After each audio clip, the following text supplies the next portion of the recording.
I've been in San Francisco for about 2 years. And thank you, Mr. David King. Are we filming?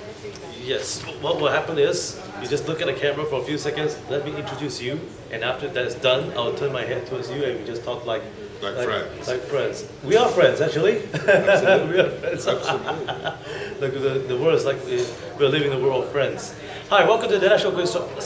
Hi, welcome to the National Quiz Choice Online News. Say hi, I'm Robin Stienberg. Welcome to my show again. And folks who are traveling across the world with the Hyatt hotels, please do not forget to drop by at the Grand Hyatt in Singapore as well to have some nice fresh air. Of course, today, right now, we have a very special guest. His name is David King. He is actually the leading brand strategist in Asia for the hospitality and tourism industries. Well, Grand Hyatt, you are in great treat right now. You're going to listen to an expert, David King himself, who's going to tell us more about branding, and also he's going to establish more issues about his passion about branding and travel. David, welcome to my show. Thank you very much. And tell me something, what actually caused you to have a passion in branding?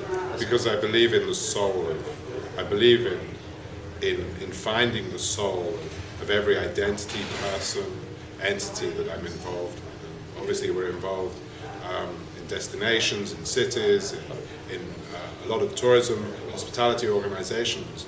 And we've figured out over the last 15 years a system and a process of identifying the soul, the core of that organization, and then representing it in the form of a brand.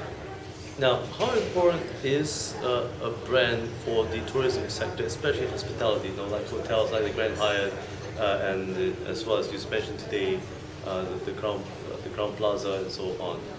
I think for Hyatt, it's interesting. I mean, I think that there are very few brands that have stayed as loyal to the integrity of their core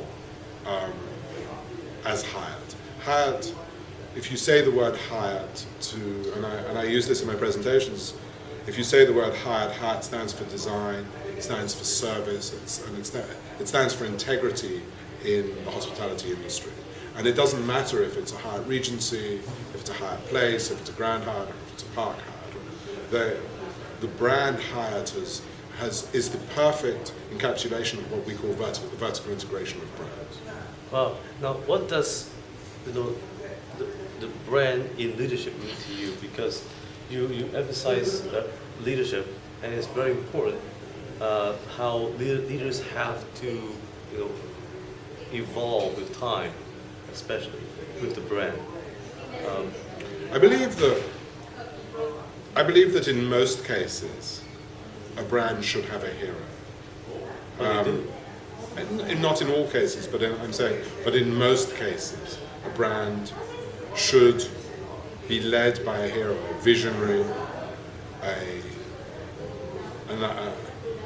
person who understands what is the core of the brand in all of its dimensions, in all of its corners, in the way that it behaves, in the way that it's designed, in the way that it speaks, in the way that it communicates.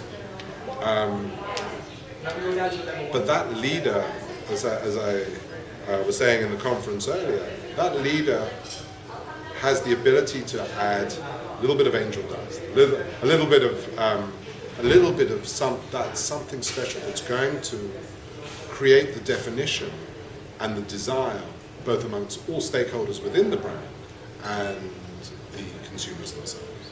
Amazing. Now, how does a leader able to lead his team, to greater heights without having to aggravate or change any form of cultures that's been ingrained in the system?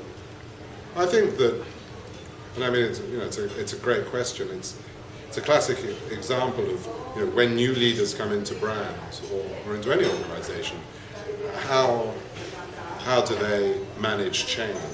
And they bring their own personality, their own spirit, their own character into that organization.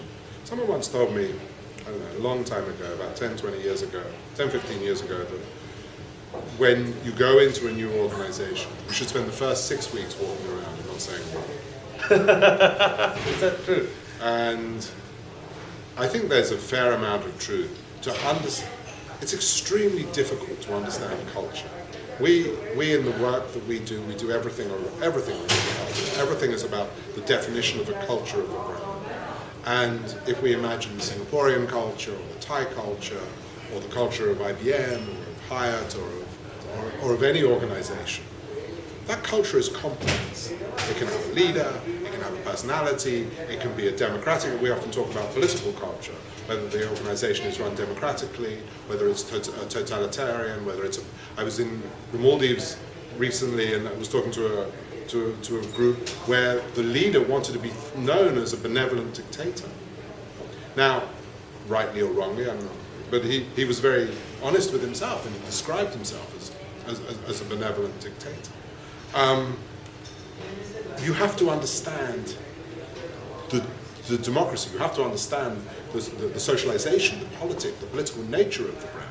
And if you get that, and you then bring your own personality into it, and you may want to change it.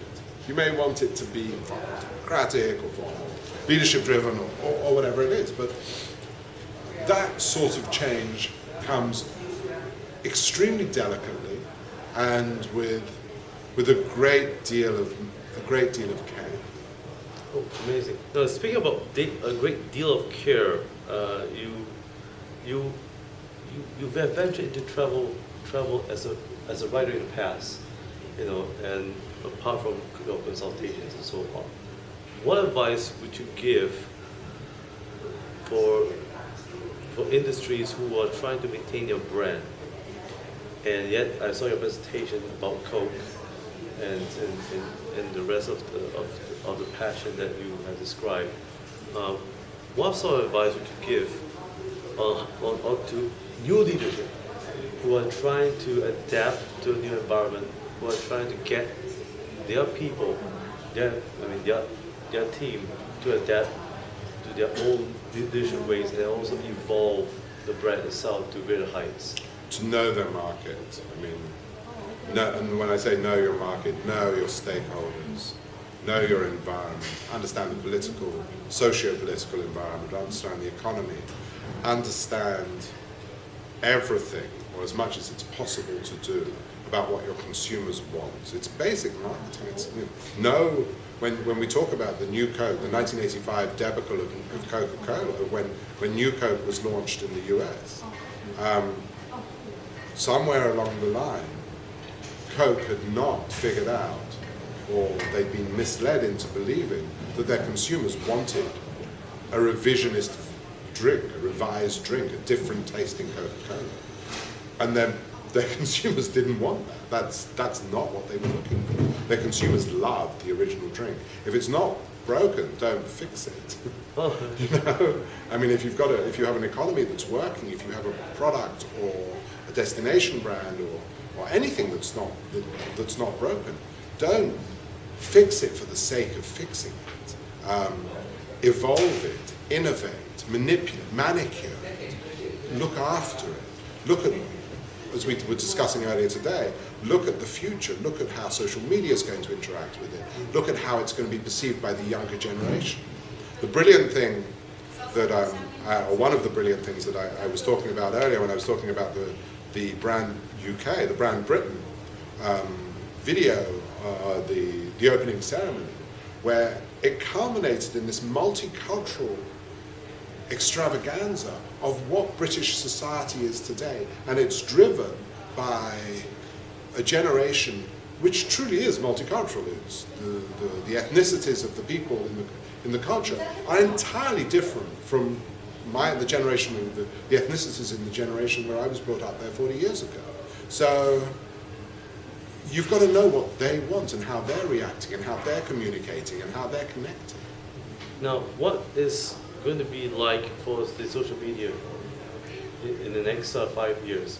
Do you think the social media is going to take on a greater heights in the marketing and the way brands see it? As I said earlier, I mean,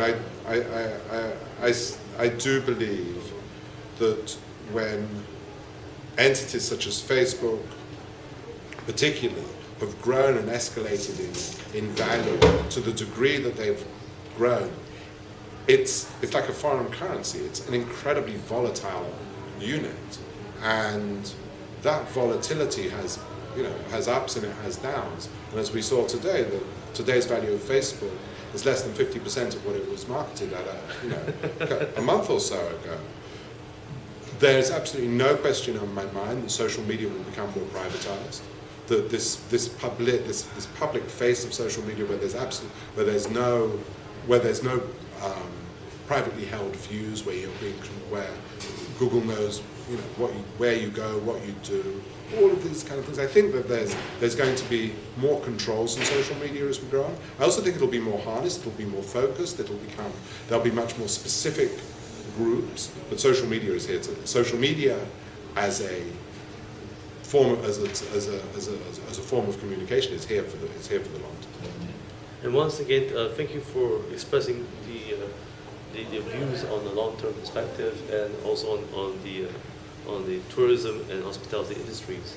Mr. David King, thank you so much for joining us here on the show, and thank you for joining us here at the National Critics' Choice. Say hi to Robin Stienberg, and don't forget to tune in for more updates. Thank you. Thank you. That was quite insightful.